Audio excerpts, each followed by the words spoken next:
Beck. Dr. Beck received her doctorate of optometry at Pacific University in Forest Grove, Oregon, and currently received her Master's of Education in Visual Function and Learning in 2000. At that time, she was accepted into the Beta Sigma Kappa International Honor Society and received the College of Optometrists in Vision Development Award for Excellence in Vision Therapy.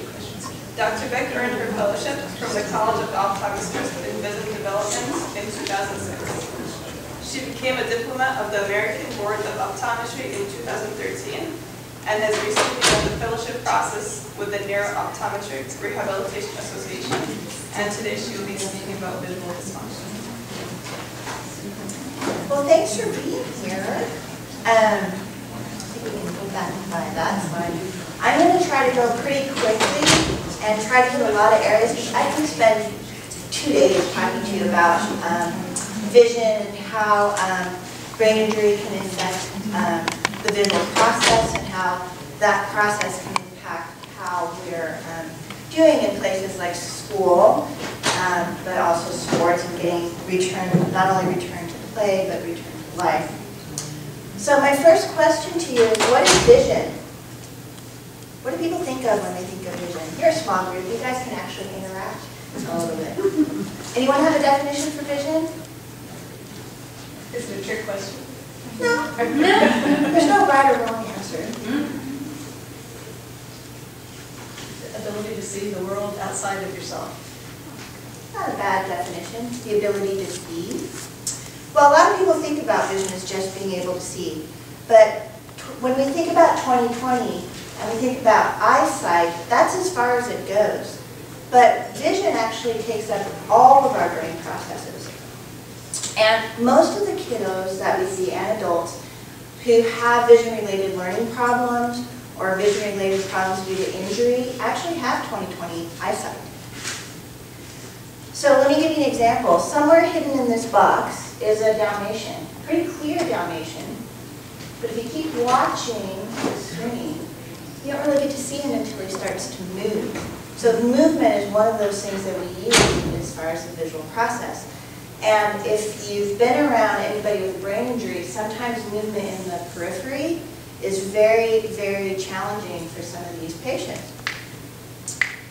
And that's happening more in our temporal process of the brain, rather than where we think about vision, which is in the back. So when I think about vision and the definition of vision, I like to look at a bigger picture. It's a dynamic process, which means it's always changing. And we use it to identify, organize, interpret, and understand and derive meaning from what we see, and to direct action. And when I think about directing action, I'm also talking about thinking, organization, as well as listening. A lot of people say they can't hear you unless they have their glasses on. It's a learned process, something that we learn even before we're born, and it's the foundation of the brain pathways between the eyes, the brain, and the body. And it's laid down during those first parts of life. We rely on the visual system for input, cognition, memory, and accurate motor response and balance. I really can't separate vision from balance anymore. Visual function can be rehabilitated thanks to neuroplasticity, which we're talking a lot about today, and at any age. So there's no critical time that we can't improve. And the majority of our sensory information received by the cortex is through the visual system. So 2/3 of brain processing are involved with the visual process. So when I talk about vision, it's really a brain thing. I'm not really talking about the eyes, because it's integrated and interlinked with all of our senses. And every lobe of the cerebral cortex is involved with vision and visual information processing. So basically anywhere you poke in the brain, you can think that it's involved with vision. And that's good and bad, because the pervasiveness of vision makes it more variable when you talk about signs and symptoms from injury. So routine eye exams are important. We want to make sure that the eyes and the pathways are healthy. And that's what you think about when you think about going to the eye doctor. When should a child first go to the eye doctor for a comprehensive exam? what do you normally hold? School. Usually school age. It's actually 6 months. So we should be seeing these kiddos before the first year of life, because there's a lot of things that can be prevented from occurring if we catch them early. Not all doctors are equipped to see babies, so you want to seek out a pediatric doctor to do that. But you should have that point, and then think about the stages of critical development. 3 years old, that's another good time to go. You want to go right before school starts, and then annually after that when you're in the school. And the reason why is because 1 in 30 of children will develop amblyopia, which is a functional vision loss that can be treated and can be reversed. But it can also be prevented. So the earlier we get to it, the more likely we will prevent it from happening. 1 in 25 will develop an eye turn. So an eye can turn in, an eye can turn out, and down. And again, the earlier we catch it, the less likely that we're going to compensate and embed a lot of these challenges. And it can be changed through therapy rather than surgery. 1 in 33 will have a significant refractive error, which means that they need some sort of glasses. And most kiddos are not nearsighted, where they have trouble seeing far. They're farsighted, which means that they work harder to see up close. And there's been some really good research studies that show that if they're uncorrected about 1.25 diopters, that they'll be more likely to have visual processing problems if they're not corrected before age 3. So it's changing the paradigm of when we should introduce glasses to little ones. 1 in 100 will have eye diseases. It's a lot more rare in children to have eye diseases, but we don't want to disregard that, and we want to make sure that we prevent or treat those things. And then there's also the scary one. 1 in 20,000 will get retinoblastoma or cancer of the eye. Now, if that's caught early, the mortality rate is quite high if we catch it. Okay. So we don't want to throw those things out. But what I do is a little bit beyond those types of things. And a lot of parents will come to me and say, oh, I've already had an eye exam because they've had a school screening, or the pediatrician has done an eye exam during their wellness check. Well, unfortunately, only 5% of vision problems are actually caught during those types of screenings because it's not a comprehensive exam. And when you think about vision problems that impact learning, 51% of those problems are not detected. But it's estimated that 85% of classroom learning is coming through the visual system. So that can be a challenge when a doctor will say, or a school nurse will say, your vision is fine, you don't have any problems, when in fact they see clearly, but they have a whole host of visual dysfunctions. And if you go by the PTA resolution in their research, they show that 1 in 4 school-age children will have a vision problem that will impact learning. And this is not just taking out the injured, this is all of school-age population. And when you look at the kiddos that are considered reading disabled, it's as high as 3 out of 4. So not all eye professionals are the same. We have our general optometrist. You can kind of think of them as your primary care physician. You want to utilize those because they're going to make sure that the eyes are healthy. They're going to make sure that you're seeing clearly. And if they're really good and thorough, they'll screen for areas that might be impacting you as far as function and refer when needed. There's also ophthalmologists. Ophthalmologists are surgeons by training. They will also do some of that primary care eye exam, but they'll also be there when we have eye diseases, and I refer a lot to ophthalmology. What happens, though, if your eyes are jumping around like this when you're reading? Do you think it would be easy to learn to read? Or even continue to read? So there's other factors besides eye health and clarity that can impact things like losing your place when you're reading, or having to use a finger as a marker, or skipping words, difficulty hitting or catching a ball. What if print did this when you were reading?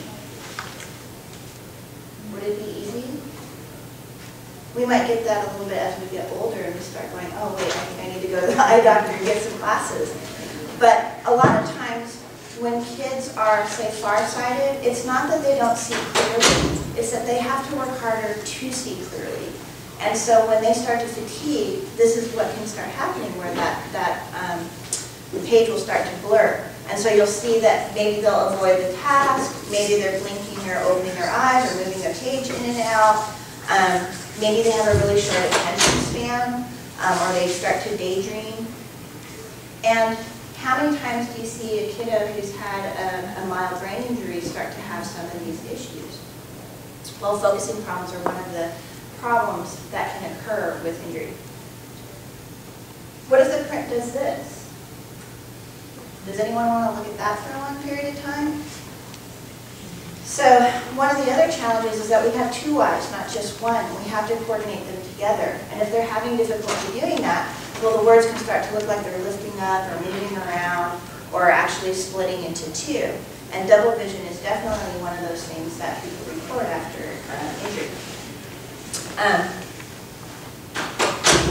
So what I do is I'm a specialist within optometry. I'm a neurodevelopmental optometrist. And my job is to really look at the overall neurological development and function of the visual system. And I look at how it integrates with our other senses, like balance or auditory.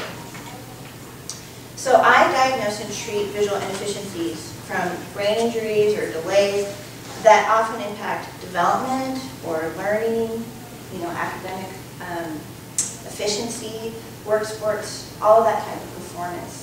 I want to know about the quality of life and how I can enhance that. And I use, one of the tools that I'm able to use is this treatment called neurovisual therapy or vision therapy, and utilize vision therapists to help me execute that. And so we're able to remediate or habilitate or rehabilitate visual function, and that's through prescribed exercises, lenses, prisms, or filters. It's very similar to occupational therapy, but we're very specifically looking at the visual system. So I co-manage with OTs all the time and PTs because they can take them to a certain level, but often not take them the rest of the way. And so we talk about, when do we refer, when can I take care of the issues that you're seeing? Or when can I get maybe a good pair of lenses or a device that can help them, aid them through their process of recovery. So my ultimate goal and why I do what I do is I want to make sure that my individuals that I treat reach their full potential. So I want to prevent or minimize those academic difficulties that occur because the visual system's not working the way it should. I want to prevent or minimize the emotional and behavioral difficulties that can manifest because of visual dysfunction. So just looking at ADD, for instance, about only four out of the signs and symptoms used in the DSM-5 to diagnose attention deficit are also a vision-related learning problem. So how do we diagnose attention deficit unless we rule out some of these other issues like vision or auditory before we make that diagnosis? So there's a lot of studies on medicating children that maybe don't need that medication, but maybe need to rehabilitate their function. But a lot of these issues come out in brain injury, particularly in concussion. And so post-concussion, a lot of these kiddos are getting on meds for attention deficit because of the challenges that they present. And I want to ensure that the doors to opportunities are open. I never want a child to say, I can't do that, it's too hard, I'm not smart enough. I have a patient now who was in AP classes and had repeated concussion events due to soccer, and now is in special education and is struggling hard because now he's a senior. So I don't want to just return my patients back to play. I want to return them back to life. And I'm not just seeing children, we see adults as well. But kiddos are my area of specialty. So when I'm doing an exam, I'm not just looking at how clear you see. I'm looking at all of these areas. So my initial exam will take over an hour for me to really look and see how they're putting visual information in. Then we bring them back, and typically we're doing 2 hours of visual cognitive testing. So really neuropsych testing that's focused on how the visual system is doing, so that we look at processing and how they're storing information and how they're integrating it with their other senses. And how are they getting it out again? But in that process, I'm also looking at performance. So I want to look at balance. I want to look at their perception span, their reaction time, those types of things. And treatment can be as little as, here's some compensatory strategies that I think are really going to help you right now, to, ooh, you know what, a really good pair of glasses that are more for performance, not for seeing, because you see 2015, that's even better than 2020. But this is going to help you study a little bit better.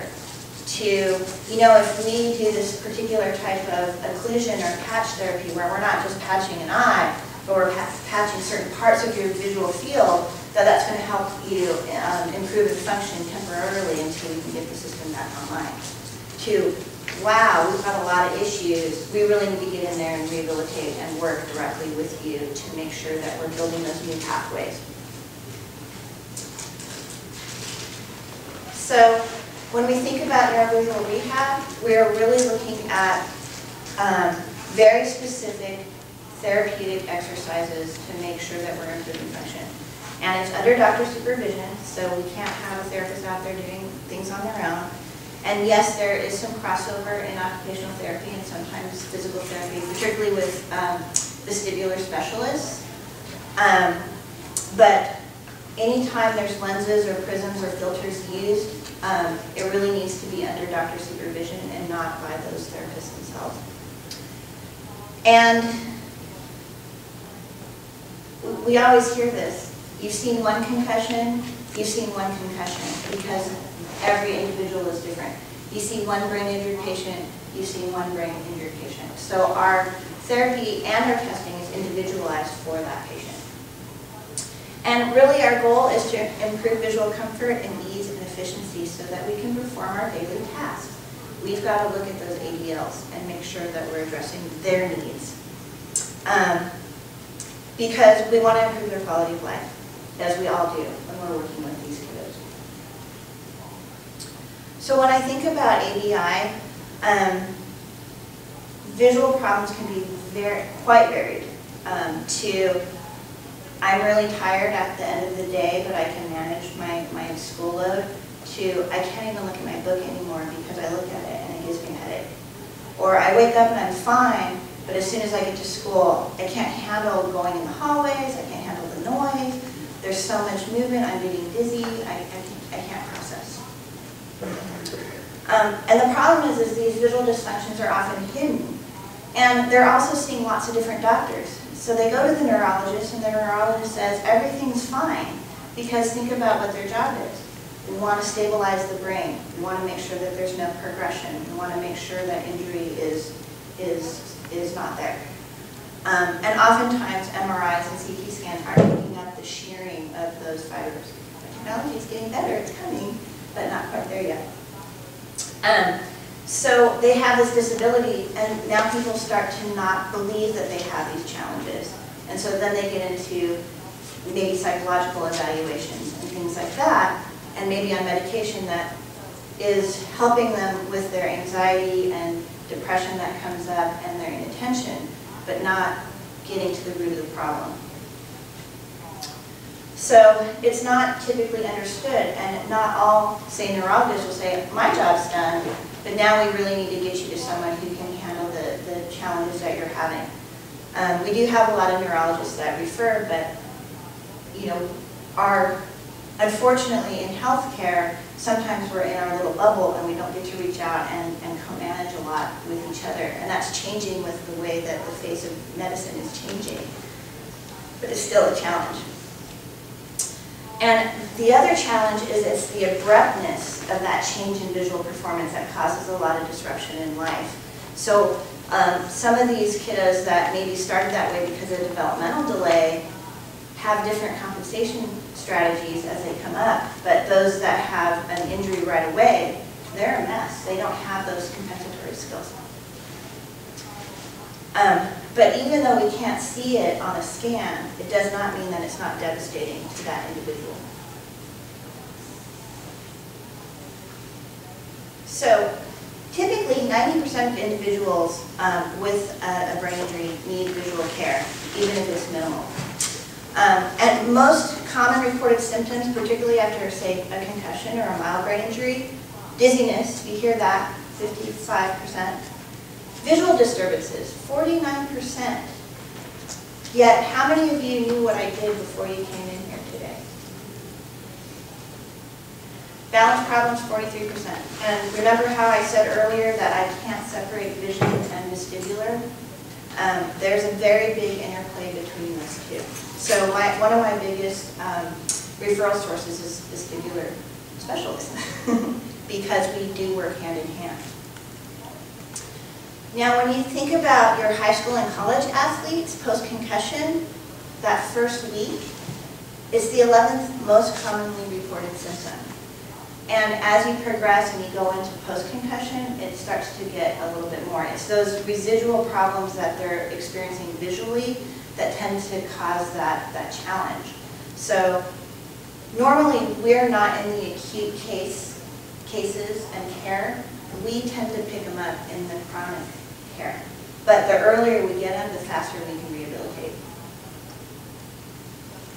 So when you consider the impact of injury, a lot of the challenges that we have, double vision, that's a good indication that there's probably something going on with the eyes, say.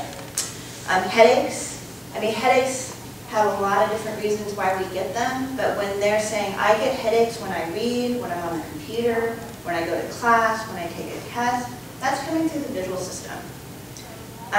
So all of those things can cause challenges when you're trying to concentrate up close. Light sensitivity. There's lots of reasons why light sensitivity can occur. It could be because our pupils are not working as quickly as they could because it's related to the way we focus. So our focusing system could be shot. It could be because of injury to sort of the thalamus in some of those areas, or maybe some injury onto the third cranial nerve. So it's not uncommon to hear that. Memory difficulties. When we think about memory difficulties, we don't think that a lot of our memory stems from our visualization. So when I say apple, what do you think of? Anyone picture an apple? What color is your apple? Most people visualize a red apple, right? Well, can you think about that red apple and what it tastes like? What it feels like? How heavy it is? What about spelling the word apple? So you can see that we use that visualization and it starts to integrate more in a more sophisticated fashion as we start developing this integration with our other senses. What about smell? A lot of our brain injured patients have difficulty with smell. And it can be triggered by a visual sensory stimulus coming in. Motion sickness, that's a biggie. And there's a difference between, I can sit in a car just fine, but when I move my head around, I'm having trouble. Or I can't be a passenger, but I can be the driver. So teasing out like what's causing more challenges, the visual part of that interaction or the vestibular part of that interaction. Fatigue is a biggie because you're compensating for all of these inefficiencies. And then visual motion sensitivity. So I want everyone to take out their thumb and cover one eye. So we'll take out the two-eye issue, okay? And I want you to start moving it back and forth, keeping your eye on your thumb. While you're doing that, I want you to be aware of your background. How many of you are seeing the background move? Or how many of you are not seeing the background move? You know, it's not starting to do it. All right, you can stop. How many of you don't feel good after that? Okay.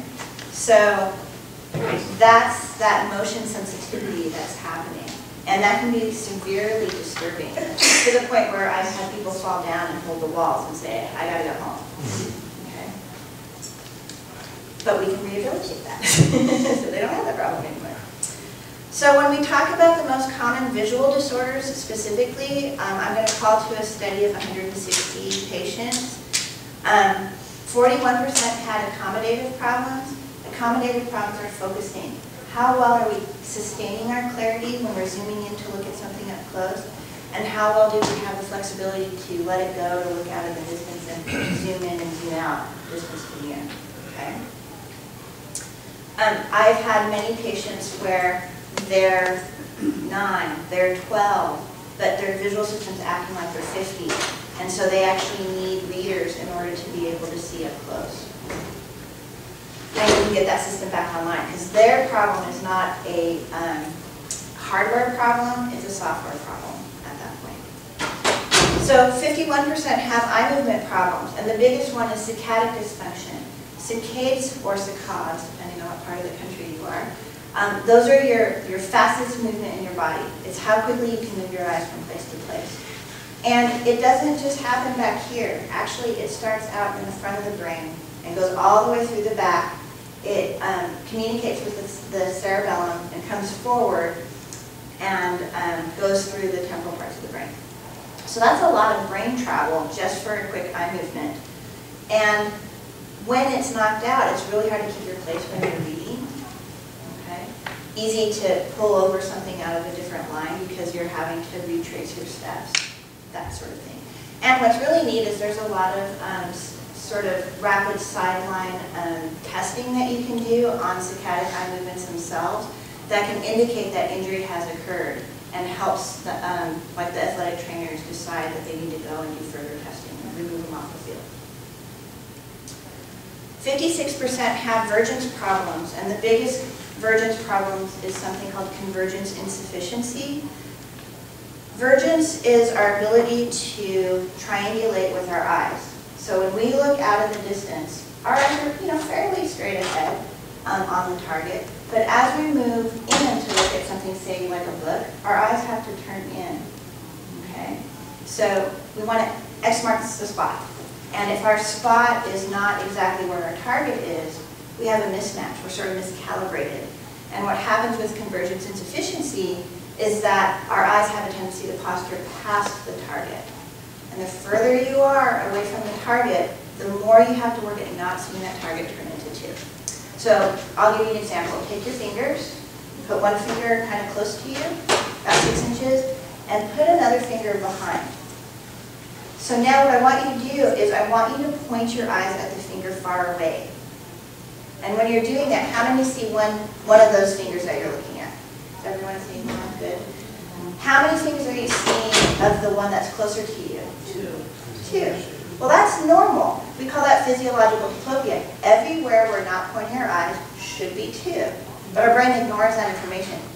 Unless you have that one rare brain injury that causes that to turn off, and then you're in a world of hurt. Now do it the opposite way. Look at your finger up close and be aware of your finger far away. Getting to you over there? So that's good. Now if you don't have that, don't worry. Some of us suppress a little harder than others. I'd be more worried if the finger that you're looking at is starting to split into 2. Then you'll have to come and talk to me. Now, strabismus or eye turns can happen after injury. Most of the time, they're subtle. It's not like you're looking at it like, wow, you've got a wonky eye. They're getting little subtle changes, and typically it's up close that they're having trouble with that. And in this particular study, 6.9% had cranial nerve 3 palsies. I don't really see that in my patient population. I normally see cranial nerve 4, and that's the superior oblique because it's very thin and it resides on the side of the head, and it's just more susceptible to injury. So what happens when you have that nerve impacted is that you'll get a little bit of a vertical misalignment. So convergence insufficiency is more of a lateral misalignment, but this causes vertical changes. And it's more seen more down below when you're looking at something up close. That can cause a lot of disturbances as far as symptoms that patients experience. So when I think about it, and what does that mean to our kiddos when they're going back to school? Well, in reading, you might see that they have poor reading comprehension, fluency problems, loss of place, they're transposing words, words are moving around, blurring and doubling. In writing, they might be making spacing errors, so things are getting crowded or getting extended out. There's a lot more visual motor mistakes. Their handwriting starts to get a little weird. You see more reversals or transpositions, like in math even. And testing and homework is a whole new world for these kiddos. It's hard for them to sustain their attention on long tests. They're having difficulty remembering what they're studying. The speed of processing is slower, so they have to review it more and more to retain it. So their time on task is longer, so homework all of a sudden is 3 hours long instead of an hour. Organizational skills are challenged, so just getting into working and knowing how to keep track of all of the assignments they have starts to become a challenge. Distractibility, inattention, daydreaming, fatigue. So it's no wonder that a lot of these kids now are put on that attention deficit kind of label and getting medication. So there is something in our field that we talk about called post-traumatic vision syndrome. And it's a sequela of a lot of these different things that are happening all at once. And so the theory by Dr. William Padula is that the insult to the cortex causes stress to the central and autonomic nervous systems. And that disruption occurs at the level of the midbrain. So now we're talking lower brain, higher brain. And it's a challenge because a lot of the visual system is going to integrate with our other senses. So think about like the thalamic area of the brain. And when you think about where we feel the disruption the most, it's in our periphery or our side vision areas. And more specifically, how we fuse that information out there so that it's single. And how we spatially organize our world. Where am I versus where you are? Okay? So when you look at the symptoms, do you remember Dr. Clark's slide when he was talking about some of the challenges that we have after concussion? Do they look similar? It's because they are. But did you notice that Dr. Clark never mentioned vision in his talk? And that's the challenge of my profession and getting out there to work with these kiddos with head injury and or adults too, is that we recognize the symptoms. We even diagnostically test for them, particularly in concussion. We're really good. There's a million visual tests, but no one's treating it. I should say no one. A small part of us is treating it. But we're diagnosing it up the wazoo. So we're finding that it becomes one of those more devastating problems for our patient populations. And it's making it harder to recover when we have these challenges. And so that's what you're finding, is that protracted recovery. I still get headaches. I'm still getting blurred vision. I still can't pay attention to what I'm reading. I'm still having, needing accommodations in school, and we're 6 months out from my injury. And so then the nurses and teachers are saying, you're just milking it, you're fine, you don't have a problem. And so the accommodations are taken away, and now they're not doing well in school. So, as Dr. Clark said, every 15 seconds we're having a head injury. And those are the ones that are coming to the hospital. This is so underestimated because most of my patients aren't getting to the ER. They're not getting into rehab facilities. They bonk their head and realize that they're not doing well, and somehow some friend told them they should have their eyes checked. Why is concussion more of a concern in our youth? Okay. Well, what we're finding is that it takes longer to recover when you're younger. And when you compare high school athletes, even to college athletes, you see that time is very significant between the two. So the concern is we're putting our athletes into the game too soon, and they're more susceptible to repeated injury. Okay? More repeated injury, more risk for having protracted recovery, more risk of having other very serious challenges. So when we look at studies, they're estimating 41% are returning to play too soon. And there's a lot of pressure out there. The kiddo wants to get back into the game. The coach wants to get him back into the game. The parents want to get him back to the game. And I'm not just talking football, because it's Texas. I have a lot of cheerleaders that have concussion. I would say that the second biggest population I see are cheerleaders. I mean, they get hit in the head with feet, they fall on their head, there's all sorts of things that go on. And they have a very demanding schedule to keep in competition. So I had a kiddo who, in 3 days before she asked me this, she said, "Can you write a letter to give me more accommodations in school, because I need to be able to be pulled out a couple minutes early so I can walk the hallways without everybody else so I can get to class." 3 days later, she comes in, "Can you write a letter to my coach that releases me so that I can go into the Macy's parade for our cheer group?" And I said, "No." "I'm sorry, I know you want to go, but you're going on a plane, you already have vestibular problems, so I don't even know what the trip itself is going to do to you. It's a long day, you're not going to be hydrated, there's a lot of stimulation, and the fact that you can't go to class with your classmates." So she grumbled, but she didn't go. She was able to go and cheer on her classmates, and she actually came back and said, "Hey, I handled the trip." And I'm like, "Good, now let's keep going with your recovery." So what they're finding is because head trauma can lead to altered cerebral flow, that adolescents can take up to a month to recover.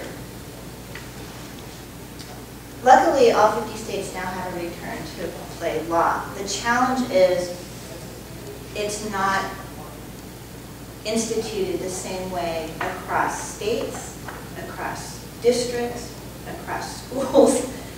There's still a lot of guesswork that's going on, and we're getting better as time goes on because there's just so much we just don't know.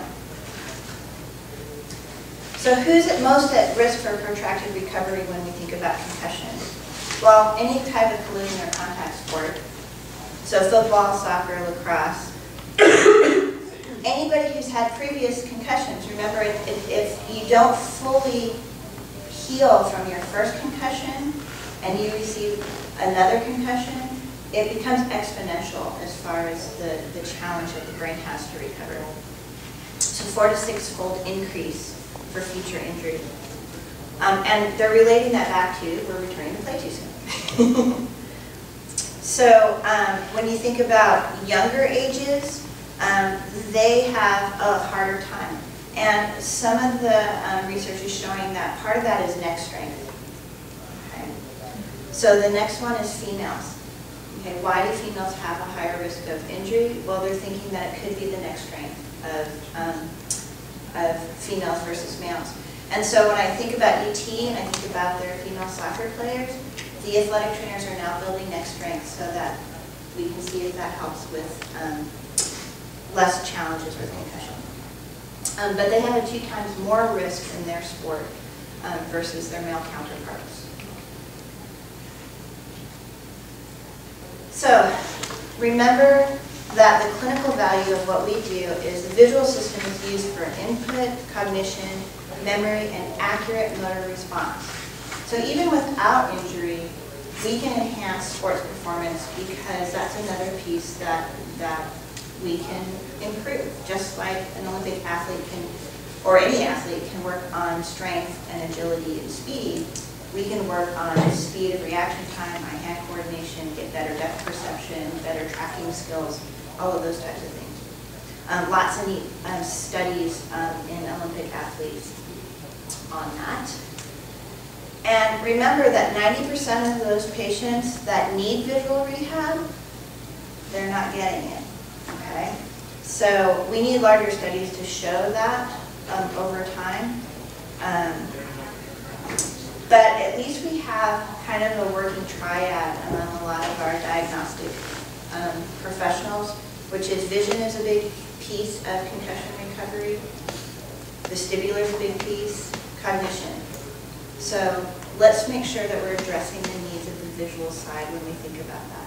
And when I think about concussion, I'm talking to you about it because it's such a big topic now, but all of this relates to our brain injury patients that happen because of falls or motor vehicle accidents, those types of things. And the sooner we can get to them, the faster we can get them back to recovery. And very specifically, when we have visual field loss, so sometimes the pathway itself is going to get injured, particularly in stroke, say. Or, and I have several adolescents that have had strokes because of AVM ruptures. So what you'll see is you'll get a field loss typically that is on one side of both eyes. Okay, so we call it hemianopsia. It's always fun to say. And what we're finding is that we can recover that. So I have several patients that if we can get them, it may not be permanent. It may just be sort of bruised or damaged, and we can do that. Now, the sooner we get them, the more chance of getting recovery. But even if we can't get it back, there's a lot of different ways that we can help to compensate and to help with other ways to use that side, in devices or in compensatory strategies of like head movement and things like that, and get them to be aware of that side. I'm really excited because yesterday I have a patient who had an injury. He was getting pressure on the brain, so they removed part of his skull. They dropped it in surgery so that they didn't get to put it back. I was like, oh my goodness. He has a hemianopsia. He came to us within a year of his incident. And we've had him for about 8 weeks, and we're already seeing change on his visual fields. It's really, really neat. He was so excited yesterday. So that was like last night. I was like, yay! I love what I do. So I guess the take-home message is, if you have injury, seek out a neurodevelopmental optometrist. We have plenty of really good specialists here in Austin. Matter of fact, we have probably more in Austin, good ones, than anywhere else in Texas. Unfortunately, we don't have enough in Texas to cover our population, but we have some in Plano, we have some in Houston, we have half a dozen here in Austin. The unfortunate part is most of us don't take insurance, so that really closes the door to a lot of care, but we do. So we navigate that process. The challenge, just like all specialties, is not everything's a copay. There's always an out-of-pocket expense when you're working with specialists. So it at least helps defray some of those costs. You do not need a direct referral to see one of us, unless you have HMO. And so we get referrals again from the therapy specialist to OTs, PTs, speech, not just going back to the PCP or the neurologist to get those referrals. But what's nice is we do get those referrals. And I can tell you that even among my own profession, a lot of people say that vision therapy is controversial, it doesn't work. But if you get into neuro-ophthalmology and you get into rehab, they understand that is essential. And when you work with brain injury, they're in hospitals. So when you think about brain injury, we are coming on board with a lot of those facilities. And actually, there's a wonderful new facility out in Killeen that incorporates or has a doctor on staff. And they're starting to do that in Dallas. Not so much here in Austin. I find, and I know I'm saying this in adult children, so maybe I shouldn't say it, but I find that we're kind of behind the times, and I'm hoping that the research hospitals that are coming in and our ability to interconnect with all of those types of people is going to help bring Austin to the forefront. And I'm seeing that, and I'm really excited about that, because Houston is kicking our butt as far as healthcare.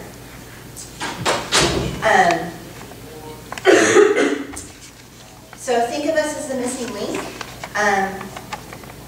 Think that it doesn't necessarily mean that they have to be in a long rehab setting, that they have to come and see us every week. Think that maybe just a particular kind of device can help make a tremendous difference. It could be just a pair of glasses. And it could be a temporary need for those glasses. And remember that 49% of people that complain about visual disturbances should be looked at. And most of them go untreated.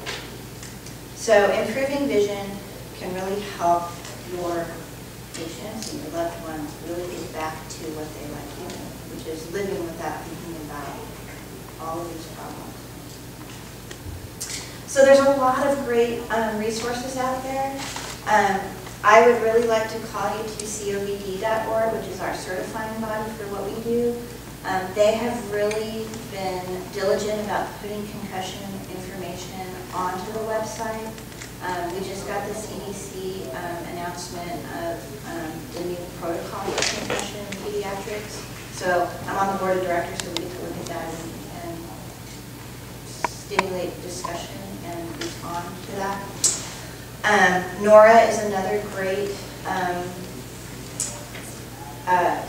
organization that's more multidisciplinary, and so it's not just optometrists that are in there, but we have neurologists and physiatrists and chiropractors and OTs and PTs, just a whole neat group where we can mind meld and really work a lot across a lot of our lines of our professions, and that's where I get a lot of my information. I know that I'm just a small part to play in a very big team to help our loved ones get better.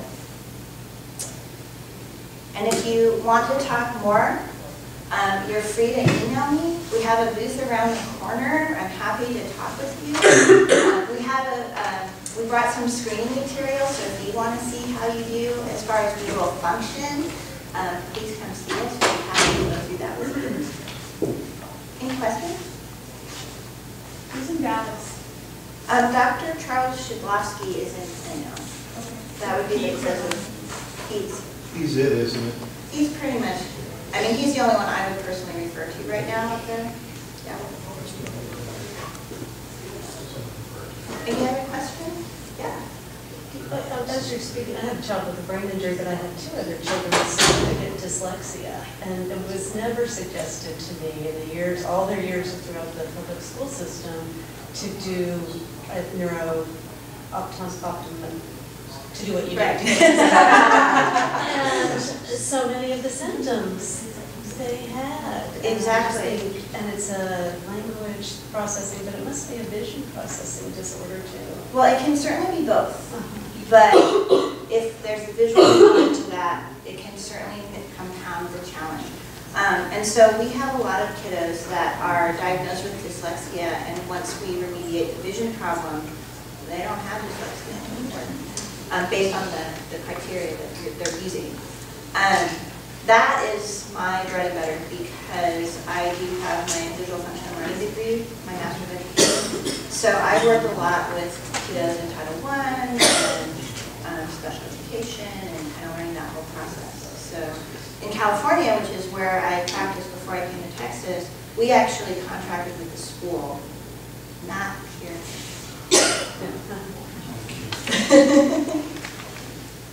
But yeah, so you can have some of these challenges because you didn't develop that in a progressive way of normal development. And if we go in there, I kind of liken it to swimming, because people say, why does this happen? There's certainly risk factors for developing these challenges, but I like to think of swimming. You know, sometimes you can throw a kid in the pool and they just learn how to swim and they don't really need intervention. And other kids, you need to teach them how to breathe, you need to teach them how to float and kick, but eventually they become great swimmers too. And so some kiddos need that direct intervention to teach the visual system what to do so that it can work efficiently. Is prematurity a risk factor? A very big is a risk factor. And oftentimes, if you have sensory issues in other areas, speech or your gross motor, you're going to have visual challenges because the visual system is a sensory motor system. Any other questions? Well, thanks for coming.